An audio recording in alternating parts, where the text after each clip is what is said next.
My dear friends, this is Commander Sudhir Kumar from my YouTube channel Pulse Beat of India. As you all are aware that I keep reporting what is latest in India.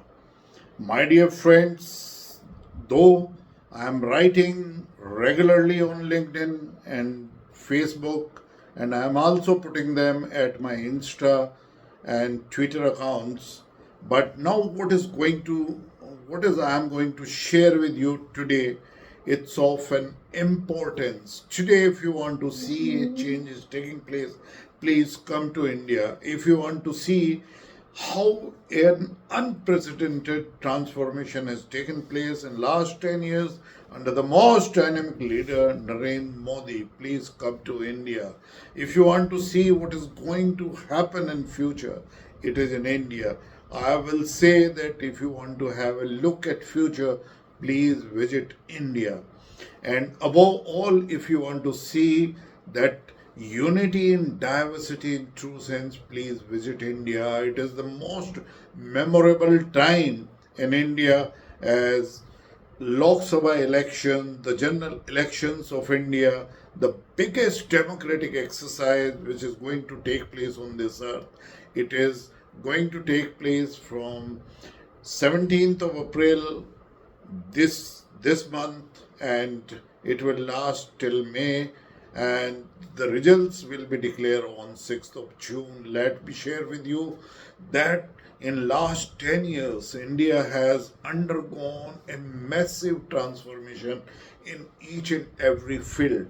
And if I tell you, though you can confirm all these reports, you can refer the reports in social media, in different journals, in different magazines, TV reports, in YouTube, that what kind of transformations have taken place.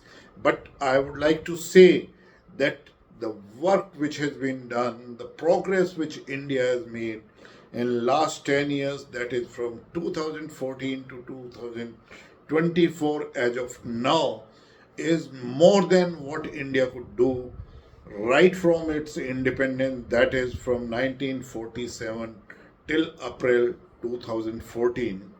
And it is purely and simply, if I say that it is the guidance in the governance model which Narendra Modi, the Honorable Prime Minister of India, has provided. He has a faith, an ultimate faith among Indians, and that is the reason that he is one of the most popular leader India ever produced, not only in independence India, but even if you look at over 2-3 centuries. So that's what is his popularity, and it is translated that whatever pragmatism and whatever the foreign policy he has taken forward to the entire globe, that's why he has become the most popular leader constantly from last so many years, 6 to 7 years, and he is the leader that who has been bestowed the highest civilian awards by near about 17 to 18 nations. He has traveled most of the countries, and in India's presidency of G20, he has given a clear message that the future lies in sharing, and the logo which India, Bharat, has given to the entire world is one earth, one family, and one future.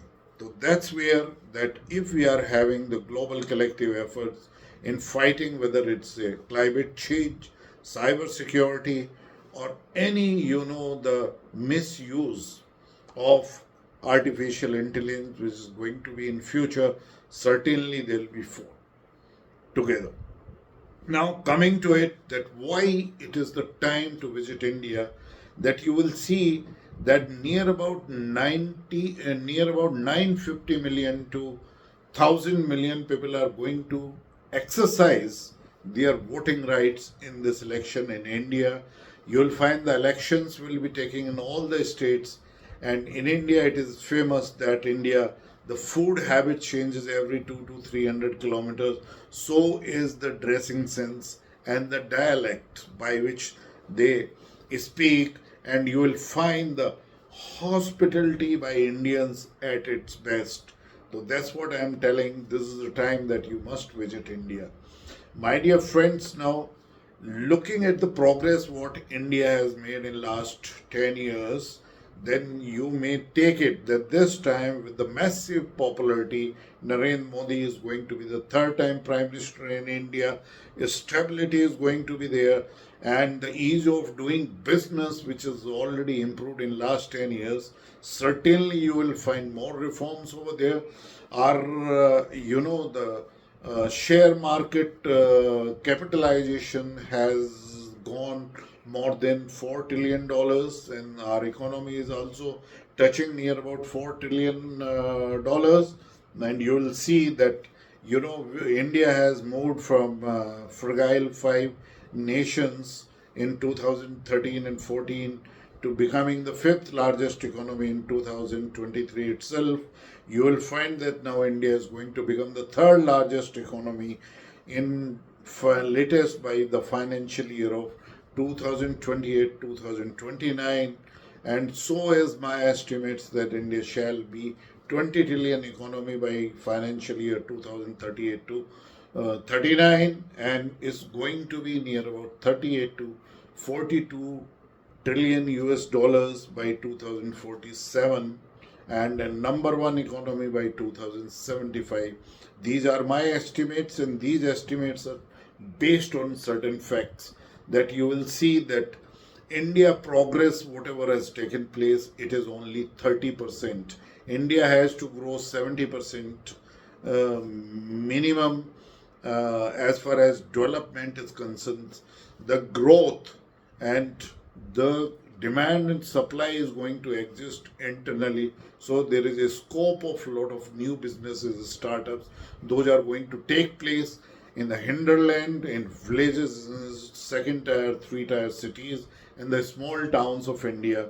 And when they are going to be converted on the basis of a 100 smart cities, they are going to be turned into the smart villages. India has near about 7 lakh of villages, and already the kind of in mobile use, the data consumption by India is so huge.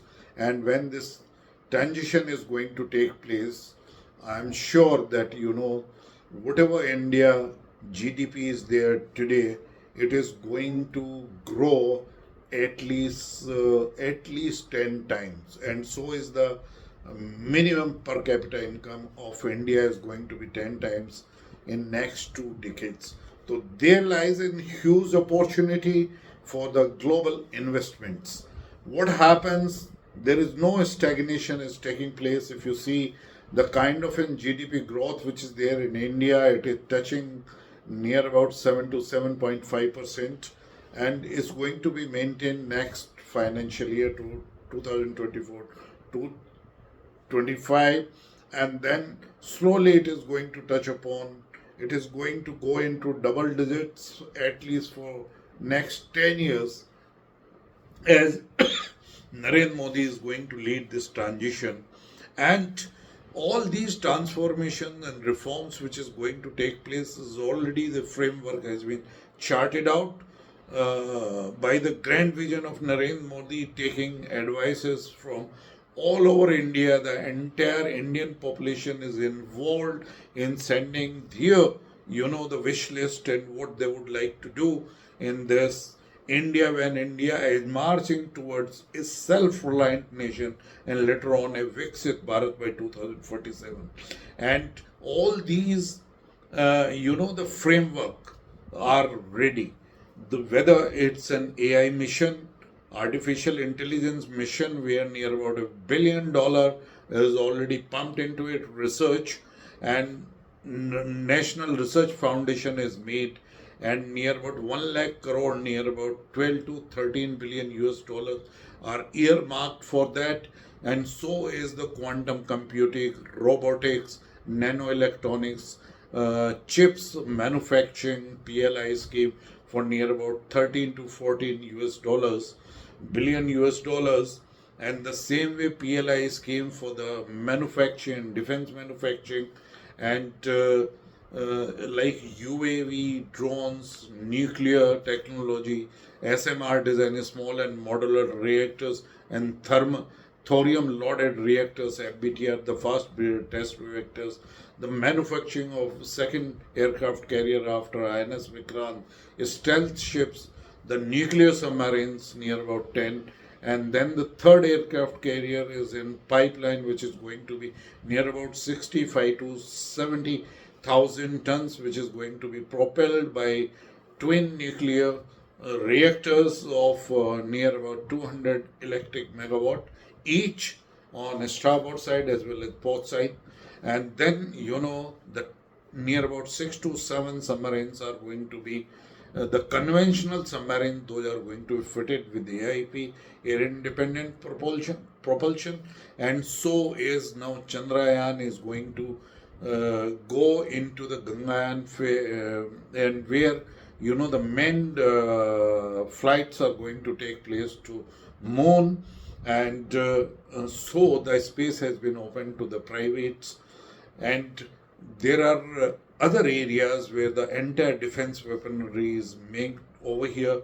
Near about 2 to 300 Tejas MK 1A aircraft is manufactured, but even the fifth generation aircraft Tejas, that is Tejas MK2A, is also planned by India, and all the engines, those are going to be fitted in collaboration with GE, and the US companies are going to be manufactured in Make in India program in India. So, in every walk of life, every field, I can see as the growth is going to be near about 10x in every field. And India is going to give a surprise to the entire world, that India is not going to see a pattern with any other country in the world has followed. It is going to have a ripple effect in the economy, and India is the one which is going to provide near about 40% skilled hand by 2050 to the entire world, as the world is aging. So is the potential of India to play a very pragmatic role. Secondly, India is the alone country which is following its old civilizational, the value assess systems, and India never attacks any other country. India does not have any expansionist program. India does not sponsor any kind of, terrorism activities or interference in other countries, and believes firmly in that principle of Vasudev Kutumbakam. That means the entire world is one family. So with that, we have got the ethical. India has the ethical trade practices, and this is the century-old culture. So all these, the value system of India with modern thinking, the adoption of, the latest technology. India is going to spearhead as far as technology is there. It is going to be the global leader. India is going to become number one automobile hub. It is going to be number one manufacturing hub. And India is going to be number one road network, railway network, the metro network. So all these, the physical infrastructure creation, resilient and, sustainable physical infrastructure, the food security to the growing population by bringing in pragmatic schemes for the farmers, and, the Mudra and other microfinancial schemes, which is support to small vendors, or with a dedicated plan keeping in mind, so that the poor are, joining in last 10 years near about 13.5, 135 million people have already joined neo middle class, and another near about 180 million people have also improved their status, and so is going to be the case that the poverty elimination slowly will take place, and it is the last mile which is going to improve the prosperity and the living standards.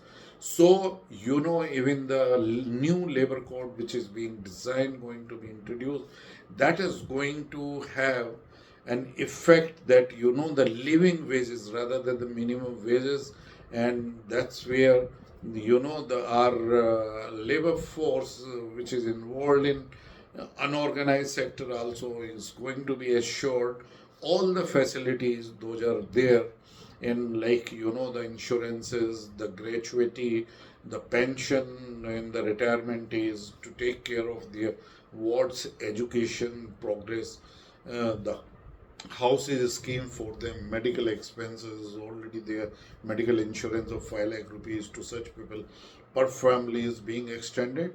So, just see to it the transition what India is today and what India has done in last 10 years and where it is going to be in next 20 years.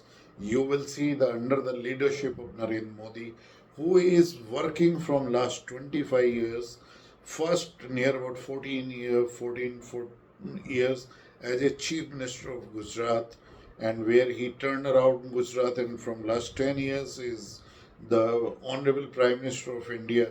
And just see where India has progressed. Its GDP has doubled in just 10 years, and its share market has tripled from $1 trillion to near about $4 trillion. You will find that the 10x, the progress which is going to take place, the growth which is going to take place, it is going to have, the immense amount of potential for the investment, for the global investment. And India is a growth engine. So please come here, join, invest, and enjoy the best of the life. The way Narendra Modi is, conducting elections, the way he's serving 24 by 7 by 365 from last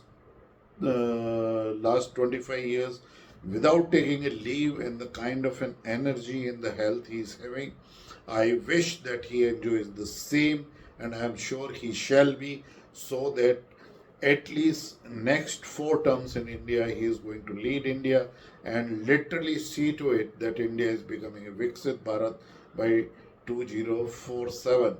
So till then, till I bring another video on it for you. If you have any questions, if you have any comments, please come up on my YouTube channel, Pulse Beat of India.